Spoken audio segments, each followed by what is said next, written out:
Swiggy জমাটো Blinkit এই ধৰণৰ কোম্পানীসকলৰ হৈতে যিসকলে ডেলিভাৰী বয় হিচাপে কাম কৰি আছে যিসকল ডেলিভাৰী বয় হিচাপে কৰ্মৰত হৈ আছে সেই সকলৰ বাবে লৈ অহা হৈছে আটাইতকৈ ডাঙৰ খবৰটো যেহেতু 1 জানুৱাৰী আহি আছে আৰু 2026 বৰ্ষৰ পহিলা জানুৱাৰীৰ পৰাই নীতি নিয়ম হলনি হ'বলৈ গৈ আছে ইতিমধ্যে দেখা পাইছে যে পেট্ৰল আৰু ডিজেল চালিত বাহনেৰে ডেলিভাৰী বয় কাম কৰিব নোৱাৰিব এতিয়াৰে পৰা যিসকলৰ পেট্ৰল বা ডিজেল চালিত দুচকীয়া বাহন ব্যৱহাৰ কৰি আছিল সেই সকলে ডেলিভাৰী বয় কাম কৰিব নোৱাৰিব 1 জানুৱাৰীৰ পৰা কিয়নো এতিয়াৰে পৰা ইলেক্ট্ৰিক বাহনৰ প্ৰয়োজন হ'ব প্ৰত্যেক গৰাকী ডেলিভাৰী বয় যিসকলে সুইগি জমাটো ব্লিংকিট এই ধৰণৰ যিবোৰ এপ্লিকেশন আছে যিবোৰ ডেলিভাৰী দিয়া যিবোৰ কোম্পানী আছে সেই কোম্পানী সমূহৰ যিসকলে ডেলিভাৰী বয় হিচাপে কাম কৰি আছে সেই সকলে 1 জানুৱাৰীৰ পৰা নিজৰ বাহনখন হলনি কৰিব লাগিব পেট্ৰল বা ডিজেল চালিত বাহনেৰে ডেলিভাৰী কৰিব নোৱাৰিব এতিয়াৰে পৰা 1 জানুৱাৰীৰ পৰা যান বাহনৰ ক্ষেত্ৰত কিছু হলনি হ'বলৈ গৈ আছে যিসকল ডেলিভাৰী বয় সেই ডেলিভাৰী বয়ৰ বাবে অত্যন্ত জৰুৰী খবৰ বুলি ক'ব লাগিব 2026 বৰ্ষৰ 1 জানুৱাৰীৰ পৰা হলনি হ'বলৈ গৈ আছে নিয়ম ক'ত হলনি হ'বলৈ গৈ আছে এই নিয়ম ভালদৰে চাই লওক প্ৰত্যেক গৰাকী ডেলিভাৰী বয় আমি এই মুহূৰ্তত জনাই আছো প্ৰত্যেক গৰাকী ডেলিভাৰী বয়ৰ বাবে এক ডাঙৰ খবৰ লৈ অহা হৈছে আপোনাৰ প্ৰথমে আপুনি কক যে আপোনাৰ ইলেক্ট্ৰিক বাহন আছে নে যদিহে আপোনাৰ ইলেক্ট্ৰিক বাহন নাই আপুনি পৰিব মহাবিপদত 1 জানুৱাৰীৰ পৰা নতুন নিয়ম ধাৰ্য কৰা হ'ব ডেলিভাৰী বয়ৰ বিৰুদ্ধে পেট্ৰল আৰু ডিজেল চালিত বাহনেৰে ডেলিভাৰী বয় কাম কৰিব নোৱাৰিব এতিয়াৰে পৰা যেটো 1 জানুৱাৰীৰ পৰা ডেলিভাৰী বয়ৰ যান বাহনৰ ক্ষেত্ৰত আহিব নতুন নিয়ম সুইগি জমাটো ব্লিংকিটৰ দৰে ডেলিভাৰী বয় ইলেক্ট্ৰিকেল বাহন ললেহে কৰিব পাৰিব ডেলিভাৰী কাম আৰু 2026 বৰ্ষৰ 1 জানুৱাৰীৰ পৰা দিল্লীত ডেলিভাৰী বয়সকলে ইলেক্ট্ৰিক বাহনহে ব্যৱহাৰ কৰিব পাৰিব আৰু এইখিনি আমি ক'ব লাগিব যে এই নিয়ম অসমত নহয় যদি আপুনি অসমৰ পৰা চাই আছে এই খবৰ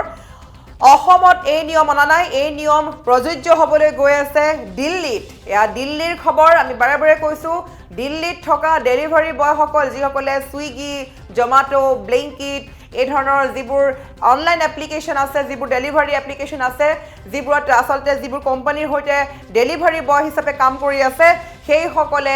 1 জানুৱাৰীৰ পৰা নিজৰ বাহনখন হলনি কৰিব লাগিব আৰু এই নিয়ম ধাৰ্য হ'ব দিল্লীত আমি বাৰে বাৰে কৈছো এয়া অসমৰ নিউজ নহয় অসমৰ খবৰ নহয় এয়া আন ঠাইৰ খবৰ নহয় এয়া হৈছে দিল্লীৰ খবৰ সুইগি জমাটো ব্লিংকিটৰ দৰে ডেলিভাৰী বয়ে ইলেক্ট্ৰিকেল বাহন ললেহে কৰিব পাৰিব ডেলিভাৰী কাম 1 জানুৱাৰী 2026 বৰ্ষৰ পৰা দিল্লীত ডেলিভাৰী বয় সকলে ইলেক্ট্ৰিক বাহনহে ব্যৱহাৰ কৰিব পাৰিব এতিয়া কঠোৰ হৈছে দিল্লী চৰকাৰ 1 জানুৱাৰীৰ পৰা যান বাহনৰ ক্ষেত্ৰত আহিবলৈ গৈ আছে নতুন নিয়ম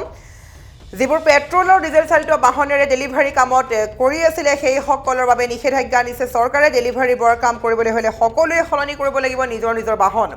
সুইগি জমাটো ব্লিংকিটৰ দৰে ডেলিভাৰী বাহনক লৈ সিদ্ধান্ত লৈছে চৰকাৰে ডেলিভাৰী বয়ৰ কাম কৰা সকলে নিজৰ বাহনখনক পেট্ৰল ডিজেলৰ হলনি সিএনজি বা ইলেক্ট্ৰিক বাহনলৈ ৰূপান্তৰ কৰিব লাগিব যেহেতু দিল্লীৰ বৰ্ধিত প্ৰদূষণ নিয়ন্ত্ৰণ কৰিবলৈ এই সিদ্ধান্ত লৈছে চৰকাৰে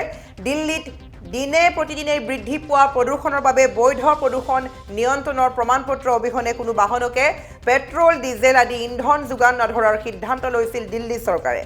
লগতে ক'ব লাগিব যে যিবোৰ দিল্লীলৈ বাহিৰৰ পৰা অহা BS6ৰ তলৰ বাহনসমূহৰ প্ৰৱেশ সম্পূৰ্ণৰূপে নিষিদ্ধ কৰা হৈছে আৰু এই নিষেধাজ্ঞা পৰৱৰ্তী নিৰ্দেশনা নহা পৰ্যন্ত কাৰ্যকৰী হ'ব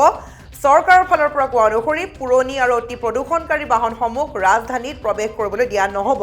দিল্লীৰ পৰিৱেশ সুৰক্ষাৰ দিশত এই পদক্ষেপ অত্যন্ত গুৰুত্বপূৰ্ণ বুলি বিবেচিত হৈছে আৰু এই সকলোবোৰৰ মাজত এতিয়া ডেলিভাৰী বয় ব্যৱহাৰ কৰা বাহনখনক লৈ কঠোৰ সিদ্ধান্ত লৈছে দিল্লী চৰকাৰে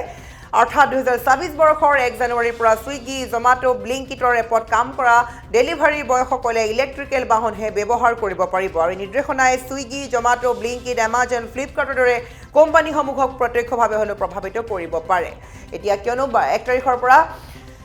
প্ৰত্যেক গৰাকী দিল্লীত থকা যিসমূহ ডেলিভাৰী বয় সেয়া সুইগি হওক জমাটো হওক ব্লিংকিট হওক ইনষ্টামাৰ্ট হওক ইয়াৰ উপৰি ফ্লিপকাৰ্ট এমাজন যিবোৰ এপ্লিকেশন ডেলিভাৰী এপ্লিকেশন আছে যিবোৰ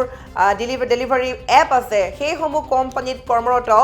যিবোৰ ল'ৰা আছে বা ডেলিভাৰী বয় আছে সেইসকলে এতিয়াৰে পৰা নিজৰ বাহনখন সলনি কৰিব লাগিব, ইলেক্ট্ৰিকেল বাহন ল'ব লাগিব। দিল্লীত যথেষ্ট পৰিমাণে প্ৰদূষণ বৃদ্ধি পাইছে, যাৰ বাবে এই সিদ্ধান্ত গ্ৰহণ কৰিছে চৰকাৰে আৰু পৰৱৰ্তী নিৰ্দেশনা নহালৈকে নিজৰ বাহনখন সলনি কৰিব লাগিব ডেলিভাৰী বয় আৰু 1 জানুৱাৰীৰ পৰা এই নতুন নিয়ম প্ৰযোজ্য হ'বলৈ গৈ আছে দিল্লীত।